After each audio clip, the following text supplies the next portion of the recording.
seus filhos. Que o ciúme não mate a certeza do amor entre os dois. Que no seu firmamento a estrela que tem maior brilho seja firme esperança de um céu aqui mesmo e depois que a família comece e termine.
Os mais antigos, eles continuam. Que está vivo é. E o mais novo é a outra, o mais novo é o seu filho. a linha.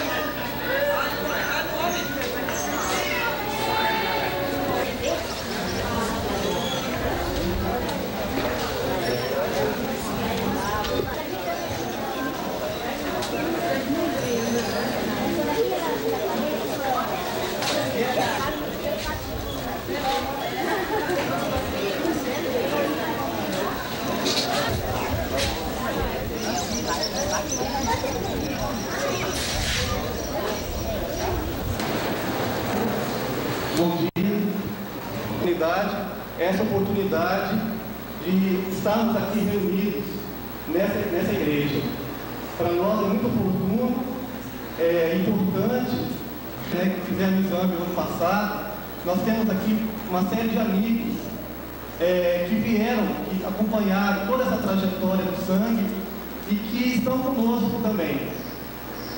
Várias pessoas, a gente não vai nem citar, porque vai fazer injustiça, né? Esquecer um nome ou outro, mas essas pessoas que estão conosco, a gente agradece de coração a oportunidade também de estar, a alegria, né? De estarmos aqui, a esperança, a expectativa em família. A igreja celebra o mês da vocação, o mês de agosto. Hoje eu sou padre, eu não sou padre, eu sou ex-seminarista.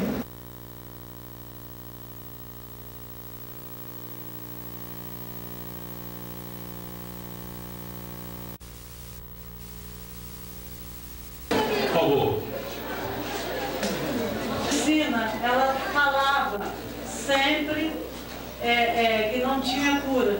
Então eu parti em busca de alguém para que, se não há cura, mas que se procure a cura.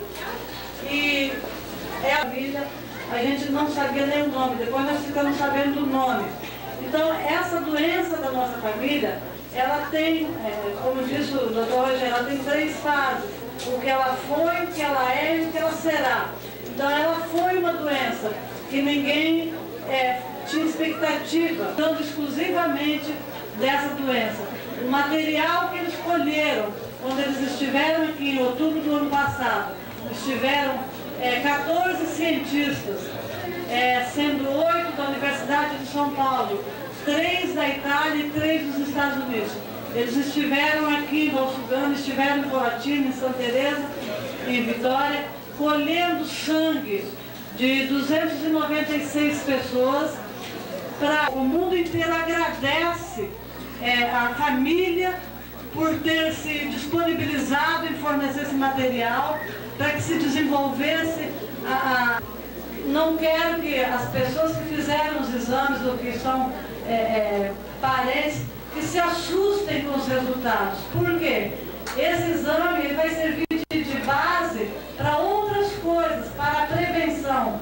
Porque, por exemplo, eu sei que eu tenho o gene defeituoso. Só que isso não me assusta. Por quê? Porque eu sei que eles estão trabalhando para encontrar a cura, para encontrar a prevenção. Então não é porque vai acusar para vocês a presença desses genes é que vocês vão ficar decepcionados ou tristes. Não. Vocês têm que ficar confiantes de que a partir de agora, no mundo inteiro, não é só nos Estados Unidos nem na Itália, é o mundo inteiro numa guerra, numa luta para prevenir a expectativa. A gente sabe que no mundo científico as coisas não acontecem no tempo que a gente gostaria que se desenvolvesse, com a rapidez que a gente gostaria. Isso ganha já a partir desses exames. Então hoje é um dia importante também para que coloque na cabeça, já temos muita coisa a ser feita ainda. Eu quero apresentar aqui o Dr. Milton Nunes de Moado. Por muitos anos, ele foi um dos primeiros a atender a família em Colatina e continua atendendo. Ele que tem dado, só a própria pessoa tem acesso a esse resultado.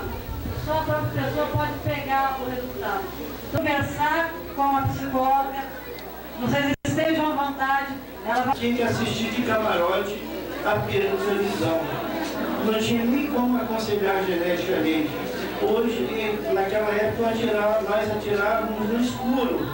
Hoje não, hoje nós já conhecemos muita coisa da doença. Eu acho que quase que a totalidade da doença está sendo conhecida e é assunto de interesse mundial. Agora é muito mais fácil. Se alguém que tem esse gene, por acaso desenvolver, procura o mais rápido possível, que já existem medicamentos que amenizem.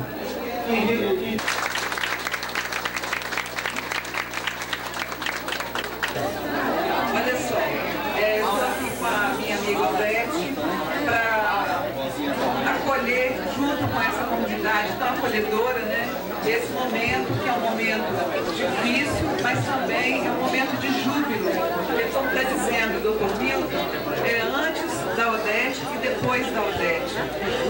Uma coisa que às vezes eu costumo dizer para as pessoas é que a vida, às vezes, ela faz algumas coisas conosco, não é? Mas o importante não é o que a vida faz com a gente, nós pensar o que é que a gente tem feito com isso que a vida coloca para nós, às vezes como surpresa, às vezes como decepção, às vezes como alegria, às vezes como tristeza, não é? Então acho que isso é muito importante, a responsabilidade, cada um, né?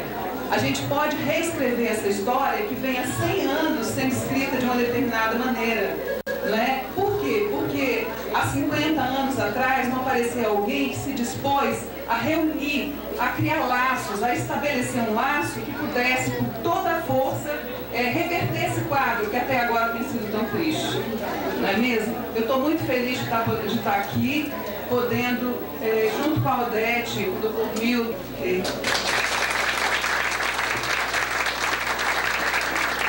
traz doença, traz notícias tristes ou traz morte. Então, assim, acho que é um momento privilegiado, penso, para todos vocês, toda a atitude de cada um, a sua generosidade, em ter possibilitado que esses exames fossem feitos. Natural, né? Eu acho que é natural você ter momentos de tristeza, é natural você... De mudar a vida do Espírito Santo e do mundo, do nosso planeta. Então a Elisa Lucina, ela tem uma poesia que ela manda um recado para os homens e também para nós, mulheres. Né? Ela fala o seguinte, ela fala assim, cuidado, moço, né? Que é o aviso da Lu que menstrua, fazendo uma reflexão, né? Uma reflexão para a gente parar para pensar como que nós vamos relacionar com essas mulheres. Então ela fala assim, cuidado, moço, cuidado com essa gente que gera, essa gente que metamorfoseia, que metade é legível, metade é sereia, a barriga cresce, explode humanidades, e ainda volta para um lugar que é o mesmo lugar, mas é outro lugar, aí ele está. Cuidado, moço, com cada palavra dita, antes de dizer, homem, reflita, porque a sua boca maldita não sabe que cada palavra é um ingrediente que vai cair no mesmo planeta chamado panela. Ela está acostumada a viver por dentro, transforma fato em elemento, tudo que faz, ferve, refoga, frita, e ainda sangra tudo no próximo mês. E quando você pensa que escapou, moço, aí é que chegou sua vez. Cuidado, moço, por eu ser muito sua amiga, é que eu estou falando na vera. Eu conheço cada uma, além de ser uma delas. Quando se voltar a ela, muito cuidado, porque você não sabe a força que é essa mulher, não é verdade? Aí ela diz ainda mais na frente, ela diz assim, cuidado, porque por você ter uma cobra entre as pernas, cai na displicência diante da própria serpente. Ela é uma cobra de avental. Não despreze a meditação doméstica, porque é da poeira do cotidiano que se extrai filosofia, cozinhando, costurando. E você chega com a mão no bolso, julgando a arte do almoço eca. Você que não sabe, às vezes, nem onde está sua cueca. Ai, meu cão desejado, tão preocupado em rosnar, ladrar, latir, que esquece da arte de saber curtir, dividir. Aí quando quer agredir, chama de vaca, de galinha. Vaca e galinha são duas dignas vizinhas do mundo aqui. E o que você tem a dizer da vaca? Eu vou lhe dizer, mas não se queixe. Vaca é sua mãe de leite. Xingar de vaca, de galinha, não ofende. Elogia, enaltece. Comparando rainha com rainha, óvulo, ovo e leite. Aí quando você pensa assim, que está xingando, que está falando um palavrão imundo, tá não, homem. Você está citando, é o princípio do mundo. Essa poesia da Elisa Lucina, trechos, né, que eu cortei, e homenageando aí a todas as mulheres. E uma curtinha, Luísa, filha do primeiro casamento, a Geni, que é a mais velha de todas, a Maura, que é filha do segundo matrimônio, a Márcia, que é filha do segundo matrimônio, a Ivone, que é a filha do primeiro matrimônio. Acabou? O Mauro também. Cadê o Mauro? O Márcio e o Cláudio. Ao todo nós somos em 15. Mas um morreu, né, assassinado. As famílias estão aí, os filhos, as esposas, né? A Silma, a Maria Helena, o João tem 15 anos. O Paulo tem a Patrícia, tem a Neuza, a Márcia tem o Lucas e a Mariana, que estão aí. A Maura. A Ivone tem o Rodrigo e a Vivian. Não tem problema nenhum.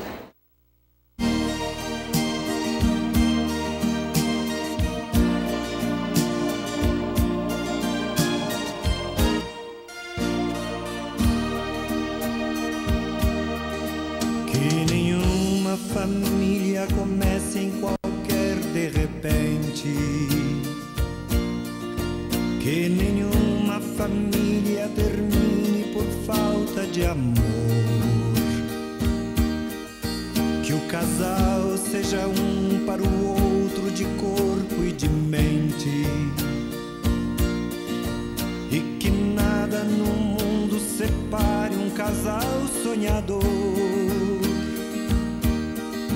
que nenhuma família se abrigue debaixo da ponte, que ninguém interfira no lar e na vida dos dois, que ninguém os obrigue a viver sem nenhum horizonte, que eles vivam do ontem no hoje em função de um depois, que a família comece e termine sabendo onde vai, e que o homem carregue nos ombros a graça de um pai, que a mulher seja um céu de ternura, aconchego e calor, e que os filhos conheçam a força que brota do amor.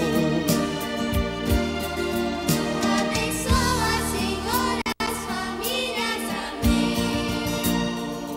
Abençoa, Senhor, a minha também. Abençoa, Senhor, as famílias, amém. Abençoa, Senhor, a minha também.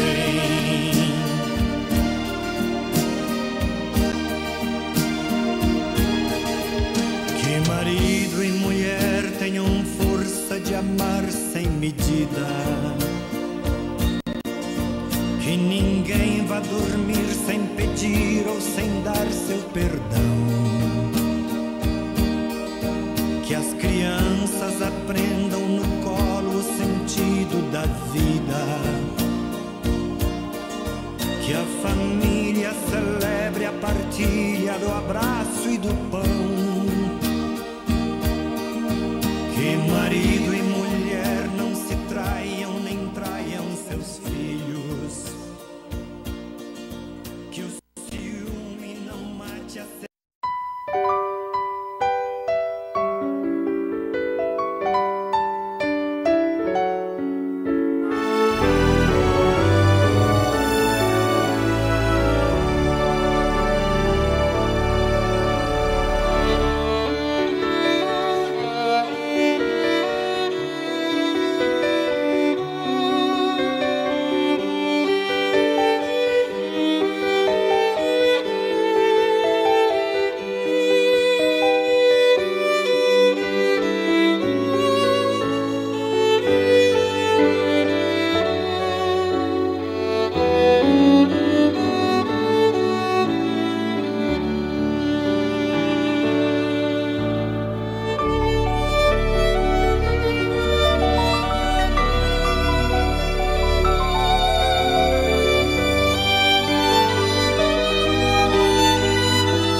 Doutora Maria Celeste Faria, psicóloga. Doutora, qual o papel do psicólogo nesse momento tão difícil dessas pessoas?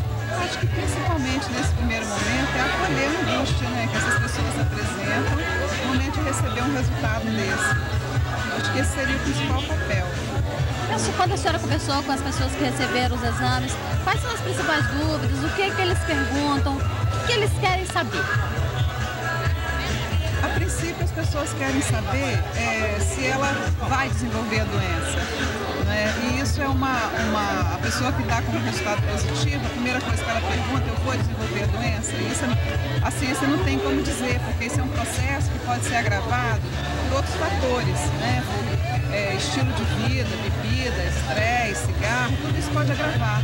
Então, eu acho que a primeira preocupação da pessoa que ainda não desenvolveu a doença e está recebendo um exame positivo é justamente saber se ela desenvolverá a doença e se ela vai transmitir a doença. Isso a gente já sabe, está ficando mais claro que as mulheres transmitem e o processo evolutivo da doença encerra no homem, porque o homem não transmite a doença. Nesse primeiro momento, o que a senhora tem que passar para eles? Pouco aquilo que eu já falei até publicamente, né? Que a vida às vezes coloca algumas situações para nós e, em primeiro lugar, eu acho que é aprender um pouco a lidar com isso que é novo para a pessoa e que é tão angustiante, porque a visão é um sentido fundamental no ser humano, né? E de repente uma pessoa se vê ameaçada de perder a visão, isso é muito sério, muito grave, né? Então, a princípio é até escutar mesmo a pessoa, porque cada um recebe isso de uma maneira completamente diferente. As pessoas não recebem uma notícia dessa da mesma maneira. É claro que tem uma coisa que eu acho que é comum a todos, que é a angústia quando a coisa se coloca como um resultado positivo. Mas o tratamento psicológico, o acompanhamento, pode amenizar isso? De qualquer maneira, a pessoa tendo um espaço para estar falando disso, para estar se dando com ela nesse momento da vida, né? Porque isso se manifesta em qualquer período, você vê que a gente está tendo ali a entrega dos resultados, pessoas de 20 a 40 anos com a doença já em desenvolvimento, né? Então, é isso. Ouvir, eu acho que é escutar, né? Escutar o que as pessoas estão trazendo, eu acho que é o que a gente pode oferecer assim, no primeiro momento. Agora, você está perguntando se isso ameniza, eu acho que as pessoas precisam de um espaço para falar disso nesse momento, ainda mais uma situação coletiva dessa, né? É claro que o psicólogo escuta também o que se dá no social, mas nesse momento eu acho que é fundamental estar escutando na singularidade de cada um que está recebendo isso, como é que é para ele, a partir até do que é a experiência dele, na história dele, da família, do que ele já viu, do que já aconteceu, né? E de repente isso pode ser uma coisa absolutamente nova, mas pode ser que tenham pessoas que já estejam lidando com isso e que aí não é tão difícil para a pessoa assim, embora, né, seja uma coisa um pouco complicada, né? A ótica hereditária de Leber, que ainda não tem cura, já atingiu 30 pessoas da família Mosquen que sofre com o mal há 7 gerações. Especialistas afirmam que alguns fatores estão relacionados com o problema, como, por exemplo, a poluição do ar, os agrotóxicos e o uso do álcool e do cigarro. Oi, Maria, você? Márcia Helena Tinelli Chieschini, né?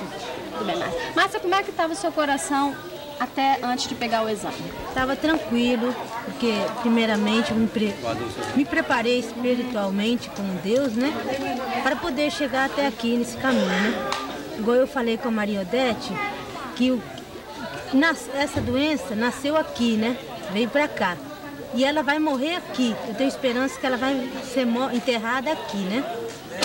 Porque Deus está mostrando, igual eu falei, talvez Deus deu essa doença para ela, o filho dela, para que descobrisse para nós, né, uma forma de vida, para que nós possamos ter um resultado melhor para nós, né?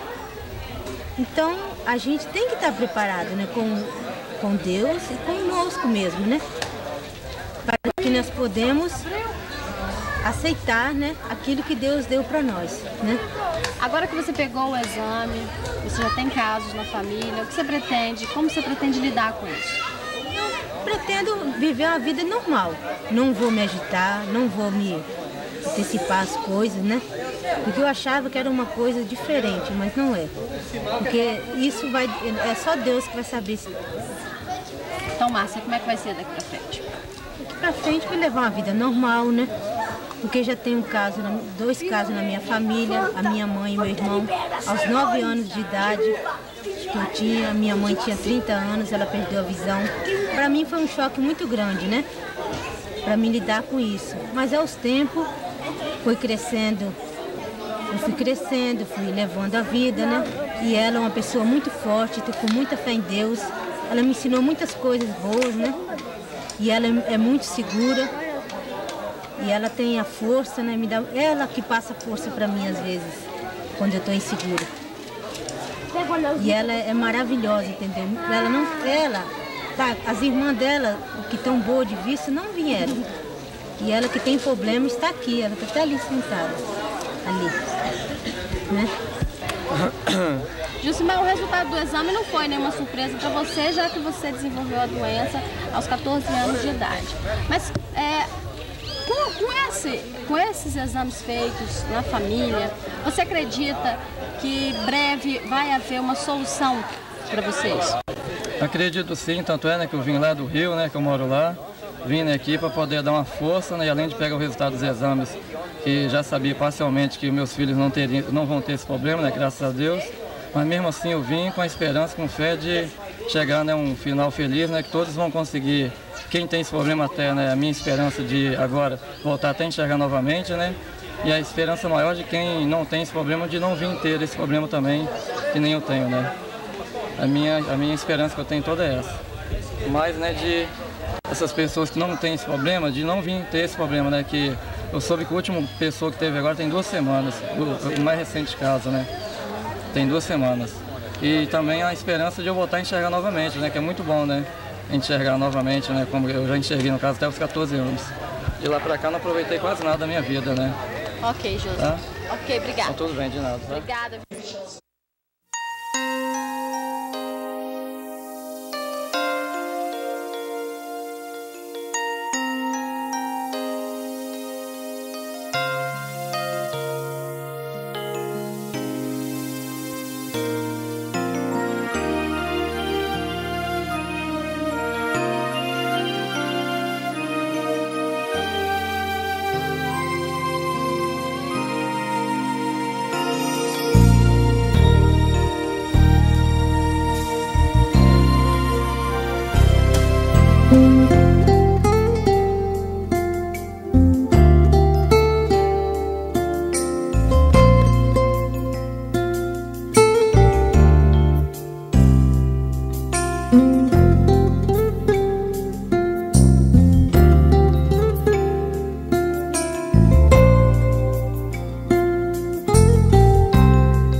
Descendentes da família Mosquen.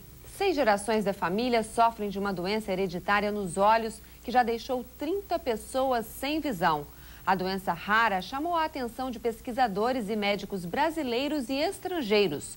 Todos os descendentes fizeram um exame de DNA para saber quem tem a probabilidade de desenvolver a doença. O resultado foi entregue numa reunião em Santa Teresa. Descendentes da família Mosquen receberam em Santa Teresa o resultado do exame de DNA, feito no ano passado por cientistas estrangeiros e brasileiros. Foram realizados 296 exames. Na família, 30 casos de cegueira, uma doença rara, conhecida como neuropatia óptica de Leber, que é hereditária e incurável. Normalmente, é transmitida de mãe para filho. A pessoa perde a visão ou parte dela em menos de 24 horas. Os médicos não sabem dizer quantas pessoas têm a doença no mundo, mas garantem que a família Mosquen é a que apresenta o maior número de casos. Agora, com o resultado, eles vão desenvolver remédios preventivos e tentar descobrir o que causa a cegueira. Dona Luísa veio da Itália para o Brasil em 1895, com 7 anos de idade. Hoje, a bisneta dela, Maria Odete Mosquen, conta no livro A Trajetória de um Sangue a história da família.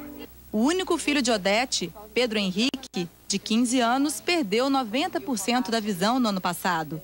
Ela entrou em contato com os especialistas americanos e, mesmo sabendo que a doença não tem cura, espera que o filho não perca totalmente a visão. Não pode perder a esperança. De forma, eu nunca perdi, nem vou perder. Eu tenho fé e tenho esperança de que muito em breve a gente vai comemorar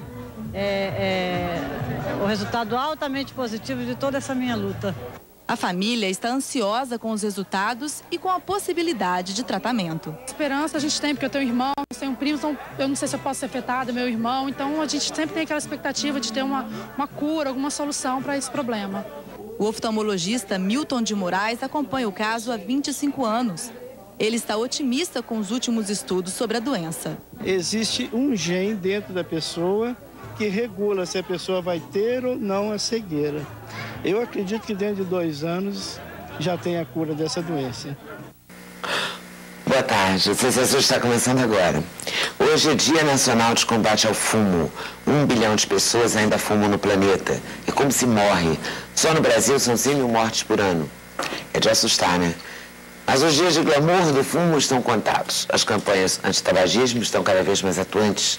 Nós vamos conversar sobre os males do cigarro e sobre as campanhas com o pneumologista Davi Nigri.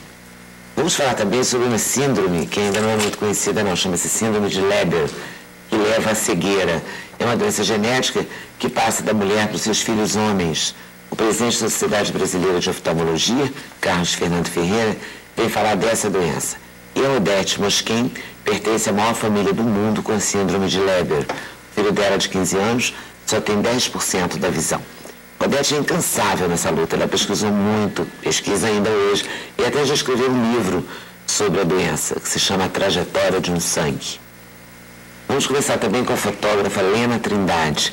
A Lena retratou a beleza e a riqueza de lugares inescondidos do Brasil Central. Viveu uma vida de aventuras na região, inclusive, e juntou as fotos com o artesanato dessa região para montar uma exposição que se chama Natureza e Arte no Brasil.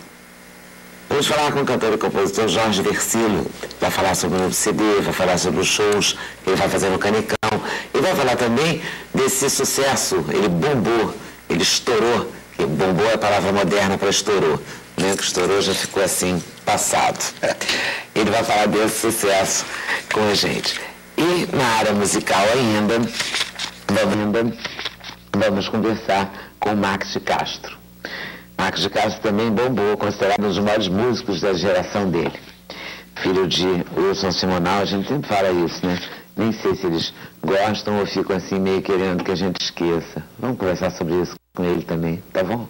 Nosso debatedor de hoje é o psicólogo carnavalesco Milton Cunha. E você? Você acha que qualquer para qualquer pessoa é fácil parar de fumar? De jeito nenhum. Estrategicamente eu vim exatamente nesse dia de antitabagismo, que eu sou uma fumante, fumo 3 maços por dia. Essa doença da minha família, uma das causas é a fumaça do cigarro, não é nem a nicotina, é a fumaça do cigarro. Então, mais do que nunca eu deveria parar ou ao menos diminuir. Eu com esse físico, eu não tenho físico nem para 10 cigarros, quanto mais para 60 cigarros por dia. né? Vamos conversar sobre isso então, Adélia. Eu não gostaria, né? Mas ninguém gostaria. O doutor está aqui. A gente ficou assunto um pouco com ele. Marcos e Carlos. Olha, acho que depende da predisposição que cada pessoa tem, né? Esse estudo aí você não tem, mas você não... Ao pânico da criança. Além do vício também da nicotina, tem uma outra coisa que a gente tem que trabalhar, é o hábito de fumar. Porque eu tenho o hábito, eu vou pegar o telefone, então eu não estou sentindo a necessidade da nicotina naquele momento, mas eu tenho o hábito de pegar um cigarro. É típica, né? Isso é interessante quando você trabalha com fumantes e você vai falando, eles já vão te contando tudo que você vai falar. Isso que você está falando, isso são os sinais que o organismo você tem para fumar. Então tem pessoas, isso faz parte inclusive aqui da nossa folhinha, e perguntar... Estamos de volta aqui, no Sem Censura. A gente fez assim, sabe? Primeiro bloco, o tabagismo. Segundo bloco, a gente relaxou com o Marcos de Castro. No terceiro bloco, a gente vai tratar da síndrome de Leber. Presidente da Sociedade Brasileira de Oftalmologia, Dr. Carlos Fernando Ferreira, e a Odete Mosquen, que é bancária de profissão, que escreveu o livro A Trajetória de um Sangue. Eu vou começar pelo lado humano, a história, o personagem da história. Você escreveu A Trajetória de um Sangue, a história da sua família? Dessa doença vista sobre seu grupo familiar? Isso. Ou sobre uma doença como um todo? O livro, ele foi por acaso, né? Ele não surgiu assim do nada. Foi no ano passado, quando meu filho desenvolveu a doença, foi em junho. Então, já existindo 30 pessoas cegas na minha família, e quando chegou dentro da minha casa, eu vi que era chegada a hora de buscar a cura, porque é uma doença genética incurável, né? Ela leva a cegueira em poucos dias. Quem foi a primeira pessoa a ter na sua família? Que a gente tem conhecimento é a minha bisavó, porque foi ela que veio da Itália, em 1895, trazendo, ela não veio cega, mas ela já veio trazendo esse gene imperfeito, né? E como é só a mulher que transmite, a mulher pode desenvolver a doença, mas a transmissora é só ela. Então, depois da minha bisavó, foi a minha avó. A minha mãe morreu cedo, ela não morreu cega. E daí, em 7 gerações, 30 pessoas foram afetadas pela cegueira. E no ano passado, quando meu filho, com 14 anos de idade, né, adolescente, ele, de repente, de um dia para o outro, ele cegou, e eu fiquei doida. Não existia o livro, por isso que eu te falo, o livro ele surgiu depois, né? Foi no momento, depois que as coisas passaram, no desespero, no tapa. Mas daí, quando nós vimos a situação dele, e eu falei, não é possível que seja essa doença de família, que eu falasse assim, aquele mal de família, né? Não é possível que seja isso. Então, como lá em Vitória, nossa referência é Belo Horizonte, eu levei para Belo Horizonte apenas para constatar se era, né? Tanto é que eu cheguei no médico que era a primeira vez que eu estava indo. Mas né? Belo Horizonte tem grandes clínicas de Muito, foi no Instituto Hilton Rocha. É o próprio. Então, eu cheguei lá e não falei nada da minha família, né? Porque senão eu poderia até induzir, né? Fiz de conta que nada existia na família. E o médico, lógico, ele logo vê se lente não resolve, né? Botou aqueles quadros lá e não identificava com nenhum tipo de lente. Então, fiquei 3 dias lá ainda tentando fazer outros exames e segurando para eu não falar com o médico. E aí, no final, ele me chamou, ainda querendo contornar, né? E tinha uma amiga comigo, me futucou, falou, não deixa ele numa situação assim, não fala logo da sua família, que aí ele fica mais à vontade para te falar. Porque para o médico também é desagradável chegar para mim e falar, ó, seu filho tem uma doença.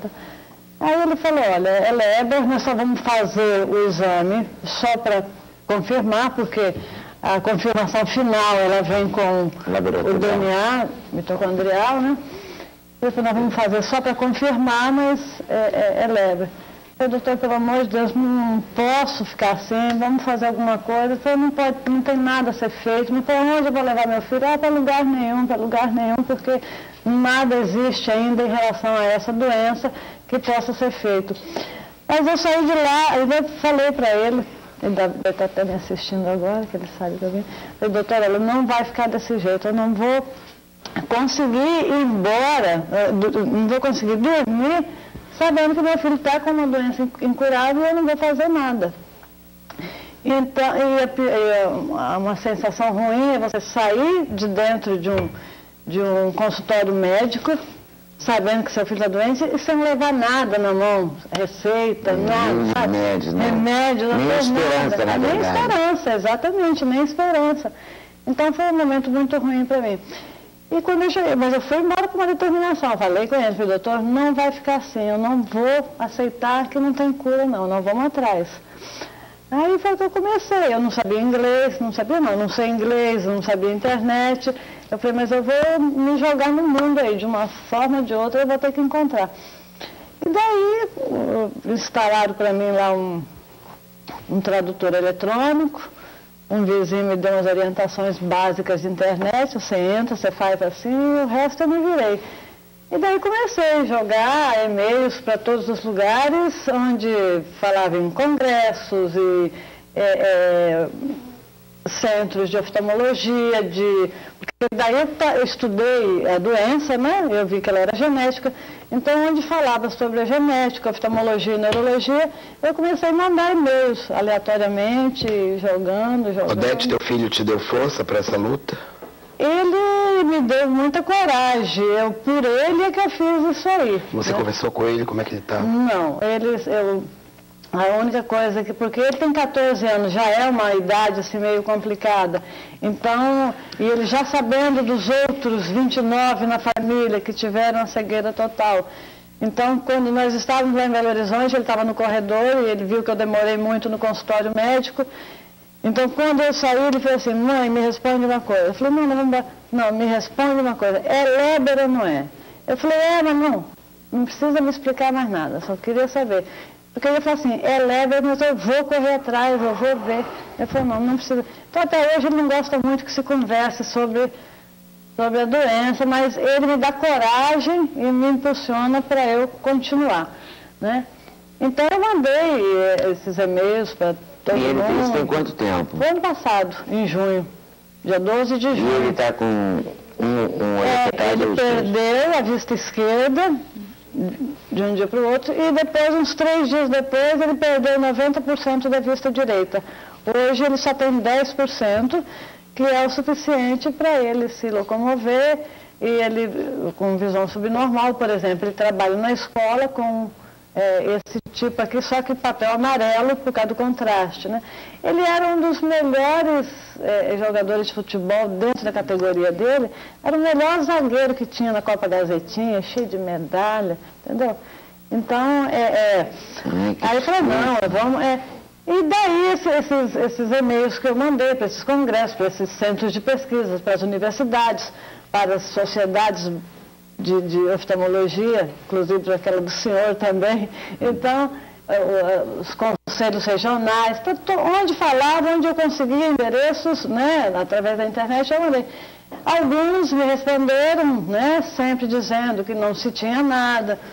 E foi indo até que uma ONG norte-americana, no mesmo dia em que ela recebeu o meu e-mail, porque eu fiz uma carta padrão, né, joguei para todo mundo. Então, uma ONG norte-americana, no mesmo dia em que eu mandei, ela me pediu mais detalhes, e eu dei detalhes naquele mesmo dia, e no dia seguinte eles já me responderam, temos interesse em ir para o Brasil. Então, para mim, eu achava assim, já era muito, eles me falaram, traga seu filho aqui. Eu tinha até prevenido o meu plano de saúde para ver se fosse o caso de eu ir para algum lugar, se eles cobririam. Então, eu sabia que eu poderia ir, mas trazer alguém para cá, quando eles disseram, temos interesse em ir para o Brasil, eu até assustei, mas daí eu vi que eles tinham um interesse muito grande, e daí com uma semana já estava tudo certo para que viesse a equipe. Eu pensei também de início, é só um que vem. Depois eles disseram, nós vamos entre 5 a 8 pessoas, né? Aí, a cada dia eu ia levando um susto. E eles são muito rápidos para decidir as coisas, para responder. E para mim isso aí era bom porque me animava bastante, né? Então eu sei que com uma semana Já estava tudo resolvido, como eles viriam, o que iam fazer. Vieram. E uma das primeiras coisas que eu perguntei assim, quem vai pagar a conta, né? Porque vai vir e aí como é que vai ficar a minha situação? E eu perguntei, né, em relação ao dinheiro, eles disseram não, que dinheiro, verba para isso eles tinham, né? E eu dei sorte porque há 2 anos eles haviam iniciado a pesquisa, eles só não evoluíram com a pesquisa porque eles não tinham elementos para desenvolver. Então a nossa família, porque eu disponibilizei para eles 7 gerações, todas 7 afetadas pela doença. E dessas 7 gerações, 5 vivas.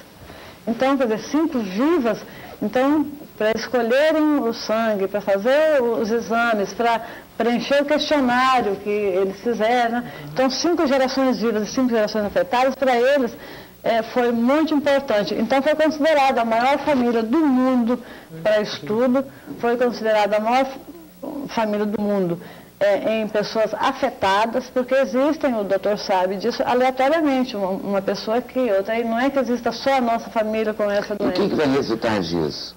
O que vai resultar disso? Eles colheram sangue de todos os 296 pessoas da conexão materna, né? E levaram para a Itália, fizeram o DNA mitocondrial, porque essa é uma doença na mitocôndria, então eles fizeram o DNA mitocondrial. A mitocôndria, ela é uma organela da célula, ela fica dentro da célula, né? E fizeram esse DNA mitocondrial em todos os 296. Fizeram mais uns 5 tipos de exames clínicos, né? De contraste de cor e tal, para avaliar uma série de coisas. E preencheram um questionário, daí feito esse mapeamento genético, daí para eles foi fácil eles chegarem a tirarem muitas dúvidas que eles tinham até então em relação a essa doença, porque esse Leber foi em 1871 que eles prometeram de prática, nada, pesquisaram. Prometeram, eles já estão voltando aqui, dia 6 de outubro, eles retornam aqui, que a gente continua mantendo, porque daí eu acabei fazendo através da Universidade Federal de São Paulo, porque aí ela teve que entrar no circuito, uma universidade, por causa da burocracia, da chegada, da vinda, né, de pesquisadores internacionais para pesquisar em seres humanos. Então isso aí, se fosse feito por mim sozinha, seria muito burocrático. Então teve que ser feito através de um centro de pesquisa, então nós fizemos através da universidade. Então, isso aí, com todo isso aí desenvolvido, com todo esse mapeamento pronto, eles apresentaram isso aí num evento lá na Arvo. Entre 5 mil trabalhos apresentados, esse nosso ficou entre os 10 melhores. Então, sendo assim, eles tiveram mais facilidade em conseguir recursos para a continuidade da pesquisa. Então, eles estão voltando agora no dia 6 de outubro, já trazendo um remédio, por quê? Os exames que vieram da Itália, que nós entregamos para todos lá no dia 4 de agosto, veio informando quais as pessoas que têm o gene defeituoso, que elas poderão ou não desenvolver a doença. Então, a preocupação é em cima dessas pessoas aí também, que poderão desenvolver a doença. Então, o primeiro trabalho deles agora foi desenvolver um remédio para que se administre nas pessoas que têm esse gene, um neuroprotetor, para que evite o desenvolvimento da doença. Né? O que é essa doença, doutor Carlos Fernando? Essa doença é um defeito genético, exatamente na mitocôndria, né, que são as organelas que existem dentro da célula para a produção de energia. Quer dizer, toda a energia das células, a maior parte provém exatamente dessas organelas, que no Leber elas se apresentam com alterações. Então, essa perda de energia é que nos tecidos que demandam mais sistema nervoso, nervo óptico, coração, a doença então se manifesta a partir de um... E não há nada que se possa operar, fazer... É fatal?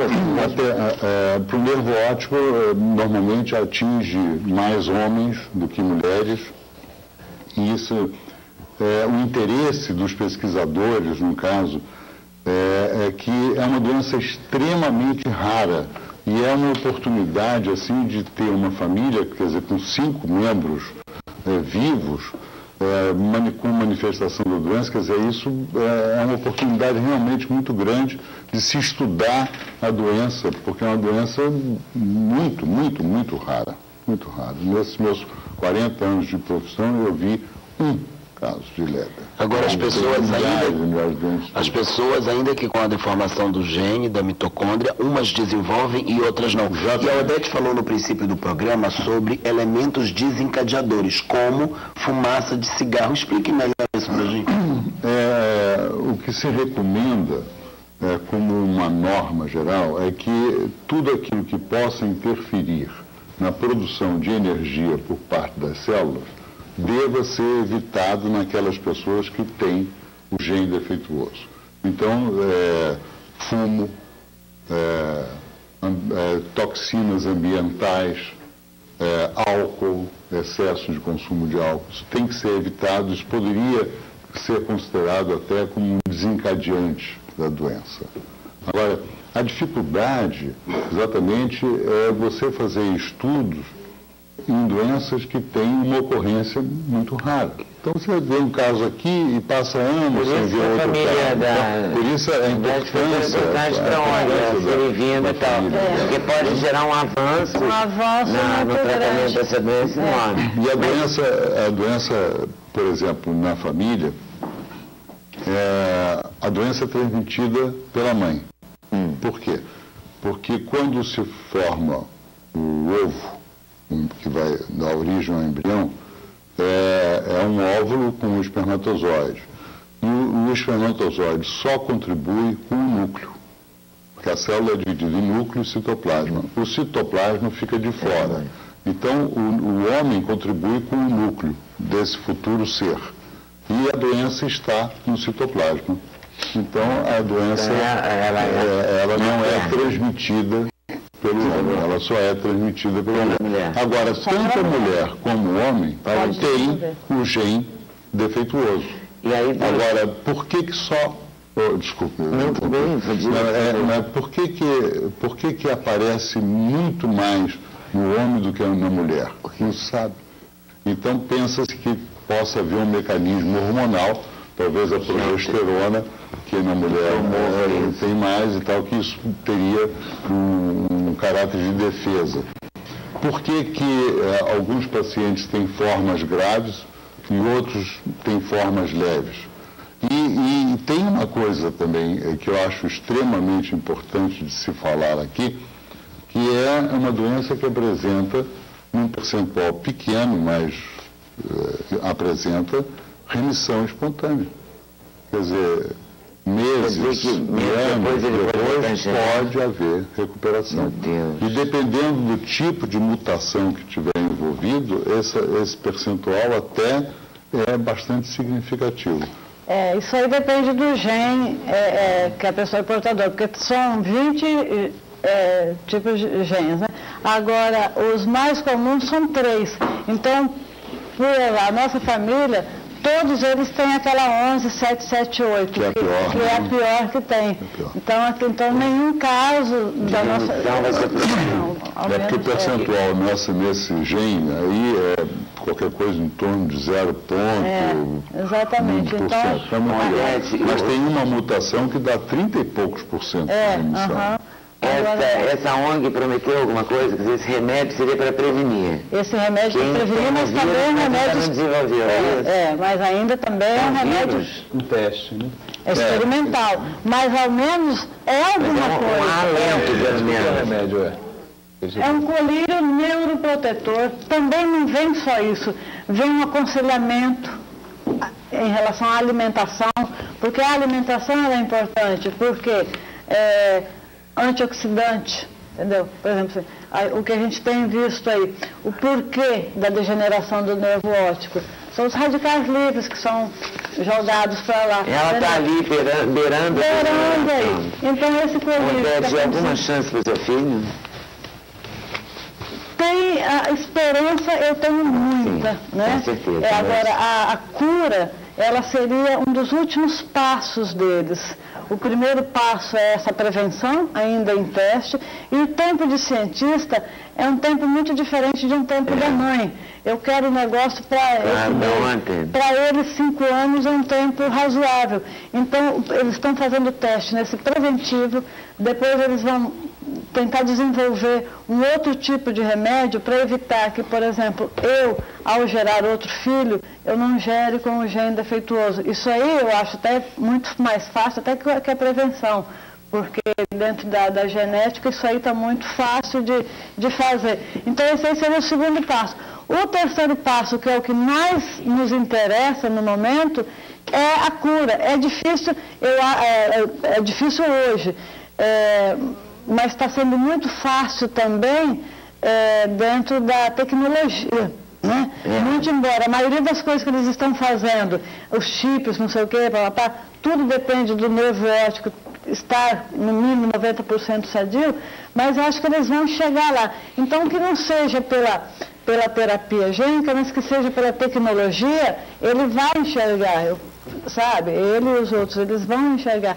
Então, mas está muito adiantado, mesmo sendo esses remédios experimentais, ao menos é alguma coisa que eles estão fazendo. E uma outra coisa também que você falou que você não acredita em coincidência, eu também não acredito. Eu acredito muito nos direcionamentos que são feitos para a gente. Eu dei tanta sorte que esse filho do presidente dessa ONG, ele tem 29 anos de idade e há 8 anos ele desenvolveu essa doença. Então, ninguém mais do que o presidente dessa ONG, né, tem interesse em que se encontre a cura, né, que o filho dele está com 29 anos de idade. O melhor de encontrar essa ONG, você encontrou parceria para lutar. Muito, sabe? Com dinheiro e tecnologia a favor. Esse projeto já mostraram que tem, né? Bala na agulha, né? O ano passado, cada paciente custou para eles $3.000. Mas isso aí para eles agora vai custar muito mais, porque eles vão colher um novo sangue agora, porque eles estão achando que alguma coisa dentro do núcleo, que o doutor falou que o espermatozoide contribui com o núcleo e a mulher, né, com a mitocôndria. Então eles acham que tem um gene no núcleo que pode também estar contribuindo, porque o mistério é esse: se todos têm o gene, por que só alguns desenvolvem? Então é o maior mistério dessa doença. Tomara que você consiga resolver isso logo. É complicado a gente falar, é uma situação muito difícil, mas o seu filho com 14 anos, ele tem um tempo hábil de vida que com certeza traz muita esperança, né? Ele é uma pessoa jovem, né? Tem muito tempo para a ciência se desenvolver. A capacidade de adaptação também é diferente, completamente diferente. Um adulto, está aprendendo junto com o enquanto eu esperava os resultados, é que eu fiz o livro. Depois que eles foram embora, eu já de posse de várias informações, é que eu fiz o livro. Fez bem de fazer. Volto aí daqui a pouquinho, tá bom? Você acha que qualquer pessoa pode parar de fumar? Não, existe uma dependência química, ione, varela, pavuna. Parei de fumar, fiquei séculos de castro no sanduíche. CD, mostra pra mim rapidinho, Miller. E que Jorge Vecilo tá bombando nesse aqui. Jorge Vecilo está no Canecão. Marcos vai fazer São Paulo, mas quando voltar ao Rio, vem com sem censura. Claro, Odete, um e-mail para as pessoas entrarem em contato. Aliás, tia Odete, você abalou Paris em chamas, colocou latinha no Espírito Santo inteiro, escreveu para cá. Davi, vamos parar de fumar, né? Vamos. Qualquer coisa lá no Samaritano, né? Não, ali é um programa para os funcionários. Veja bem, esse é um programa que não visa lucro nenhum ali. É um programa para os funcionários do parar de fumar. Muito obrigado. É uma iniciativa pioneira do hospital. Lena, obrigado. Obrigado, Milton Cunha, pela parceria. Lena está no espaço do BNDES, tá?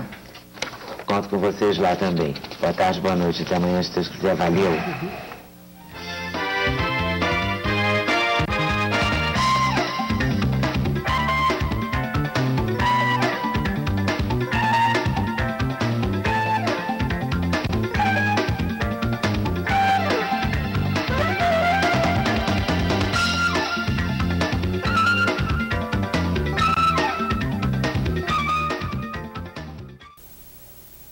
Um drama nas telas do cinema. O drama é de verdade e baseado na história de uma família capixaba. A história da família Mosquen e a luta contra uma cegueira genética começa a ser filmada no início do ano que vem. A doença hereditária chamada neuropatia de Leber não tem cura e chamou a atenção da comunidade científica internacional e dos produtores do filme. Desde cedo eu comecei a ver as pessoas perdendo a visão. Do meu lado, eu era ainda criança. Odete cresceu vendo tios, primos, irmãos ficando cegos, 35 ao todo, a maioria homens. A saga da família começou com a matriarca, que trouxe da Europa, além dos sonhos de imigrante, um gene defeituoso, o da neuropatia de Leber. Mas o desespero bateu quando a doença entrou em casa. Em 2001, o filho de Odete, na época com 14 anos, ficou cego de repente. Em 2 semanas, já havia perdido quase 100% da visão. A rotina de um adolescente normal foi drasticamente modificada. Quando eu saí do consultório, ele falou, me responde uma pergunta. É a doença da família? Eu falei, olha, Pedro, eu falei, não, só quero saber, é ou não é? Eu falei, é. Ele falou, então é só isso, não quero mais saber. Ele teve que eliminar muita coisa da vida dele. Futebol que ele fazia, ele era um ótimo jogador de futebol. E outras coisas, cinema, né, essas saídas com os amigos. São um pouco limitadas, não é todo lugar que ele pode acompanhar os amigos por causa das dificuldades dele. Inconformada com o problema do filho, Odete resolveu buscar ajuda. Foi na internet que encontrou uma esperança, uma ONG americana que financia pesquisas de doenças relacionadas ao nervo óptico. A primeira visita dos cientistas estrangeiros aconteceu em 2001. Fizeram exames de DNA em toda a família, quase 300 pessoas, e constataram que era o maior caso relatado da doença no mundo. Nunca existiu tanta gente numa mesma família. Então, por isso que até dificultava o trabalho dos cientistas, porque eles não tinham várias coisas numa mesma família para fazer comparações, né? Então a nossa foi considerada a maior do mundo e por isso que atraiu a atenção deles, né? Nessa primeira viagem deles, em junho de 2001, eles fizeram o DNA mitocondrial de toda a família, né? Foram 296 pessoas. E com esse DNA se comprovou que tem mais 77 na família que poderão desenvolver a doença. Em 2002, uma revista de circulação nacional publicou a luta de Odete para descobrir o motivo da doença do filho. Uma produtora leu a matéria e se encantou. O resultado, a história vai para a tela do cinema. O título provisório do filme é O Fio de Ariadne. A atriz Marília Pera viverá Odete na história. Para quem passou por tanta dificuldade e buscou ajuda praticamente sozinha, o filme tem um sabor de vitória. Eu acho ótimo, né? Porque quando você faz uma coisa e de repente alguém vê aquilo como até um motivo para passar isso para os outros, eu achei bastante interessante isso. Falei com ela que eu aceitava. O roteiro é lindo, né? Começa quando eu era criança, convivendo com os meus tios cegos, e daí a minha convivência com eles, e depois já começa a minha luta em relação à dificuldade do Pedro Henrique, a minha luta em conseguir os cientistas. Não é um filme de abordagem científica, é mais uma abordagem emocional, né? A cura para a neuropatia de Leber ainda não foi encontrada. Os que vão ficando cegos e seus familiares têm que aprender a conviver com a doença. A gente tinha sonhos, né, em comum, e de repente tudo mudou, né? Tudo acabou. Tivemos que reaprender a viver. Dentro daquilo que a vida jogou pra gente, nós tivemos que reaprender a viver. Mas a esperança continua viva.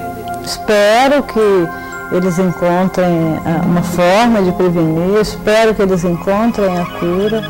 Isso eu sobrevivo pela esperança. E neste final de semana, a cidade de Colatina voltou a receber a visita da equipe de cientistas que está pesquisando a neuropatia de Leber. Pesquisadores de universidades de São Paulo e cientistas estrangeiros começaram mais uma bateria de exames. Eliana ainda não desenvolveu a doença, mas tem o gene defeituoso. Por isso, participa dos exames desde 2001.